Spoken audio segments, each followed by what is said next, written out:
क्या आपने कभी सोचा है कि गुड्स को एक्सचेंज करने से लेकर क्यूआर कोड स्कैन करने तक कैसे पहुंचे, बार्टर सिस्टम से लेकर डिजिटल पेमेंट्स तक कैसे पहुंचे? तो इस प्रोग्रेस को बोलते हैं हम इवोल्यूशन ऑफ मनी, जो हमने बार्टर सिस्टम से स्टार्ट की थी और आज डिजिटल पेमेंट पर आकर चल रही है। जैसे बार्टर सिस्टम, बार्टर सिस्टम में क्या होता था, गुड्स को गुड्स के बदले में एक्सचेंज करते थे। जैसे वीट को क्लॉथ के साथ और क्लॉथ को वीट के साथ एक्सचेंज करते थे। लेकिन बार्टर सिस्टम में काफ़ी सारी प्रॉब्लम्स थी, जैसे डबल कोइंसिडेंस ऑफ ओन्स वगैरह। तो बार्टर सिस्टम की प्रॉब्लम को दूर करने के लिए next I commodity money. Commodity money में क्या किया गया, कमोडिटी मनी में कुछ कमोडिटीज़ को फिक्स किया गया है कि इनको हम एज मनी यूज़ कर सकते हैं। जैसे सोल्ट, कैटल, कि हम कुछ भी चीज़ खरीदेंगे और एक्सचेंज में आपको सोल्ट दे देंगे और कैटल दे देंगे। बट इसमें भी काफ़ी सारी प्रॉब्लम्स थी, जैसे कैसे डिवाइड करें, कैसे उनको एक जगह से दूसरी जगह ले जाया जाए। उसके बाद जो इन्वेंट हुई वही metallic money. Metallic money basically coins की बनी होती थी। मेटेलिक मनी में कॉइन्स यूज़ किए जाते थे as a medium of exchange, कि किसी भी चीज़ को खरीदने के बदले हम आपको कुछ कॉइन्स दे देंगे, जैसे gold coins, silver coins and copper coins. लेकिन इनमें भी प्रॉब्लम थी कि हम अगर ज़्यादा क्वांटिटी में कॉइन्स हो जाए तो उनको कैसे लेकर जाया जाए। उसके बाद जो आई वो आई पेपर मनी।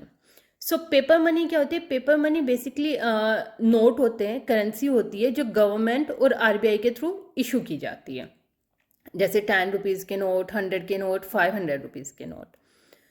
अब पेपर मनी के बाद आई क्रेडिट मनी। क्रेडिट मनी में क्या होता है? क्रेडिट मनी बेसिकली ट्रस्ट पर काम करती है, कि ट्रस्ट पे ये काम करेगी और इसमें कोई फिजिकल कैश नहीं होता है। तो क्रेडिट मनी में जैसे चेक्स होते हैं, बैंक डिपॉजिट होते हैं, जितने भी डिमांड डिपॉजिट्स होते हैं, ये सब क्रेडिट मनी में आते हैं, जो बैंक में डिपॉजिट किए जाते हैं और ये बेसिकली ट्रस्ट पर चलते हैं। इसके बाद आई digital and plastic money. Digital and plastic money basically क्या होती है? ये एक मनी होती है जो इलेक्ट्रॉनिक फॉर्म में होती है और इसमें ऑनलाइन ट्रांजेक्शन होता है विदाउट कैश। जैसे हमारे जितने भी डेबिट और क्रेडिट कार्ड्स है, यूपीआई है, नेट बैंकिंग है, बेसिकली इसमें डिजिटल ट्रांजेक्शन होती है। डिजिटल एंड प्लास्टिक मनी के बाद जो कुछ टाइम पहले आई, that is cryptocurrency. Cryptocurrency भी एक डिजिटल फॉर्म ऑफ मनी है जो ब्लॉकचेन टेक्नोलॉजी पर काम करती है और ये गवर्नमेंट और सेंट्रल बैंक के थ्रू कंट्रोल नहीं होती। जैसे हमारी जो पेपर मनी है वो गवर्नमेंट और सेंट्रल बैंक के थ्रू इश्यू होती है, लेकिन क्रिप्टो करेंसी किसी के जैसे सेंट्रल बैंक और गवर्नमेंट के थ्रू इसको कंट्रोल नहीं किया जाता।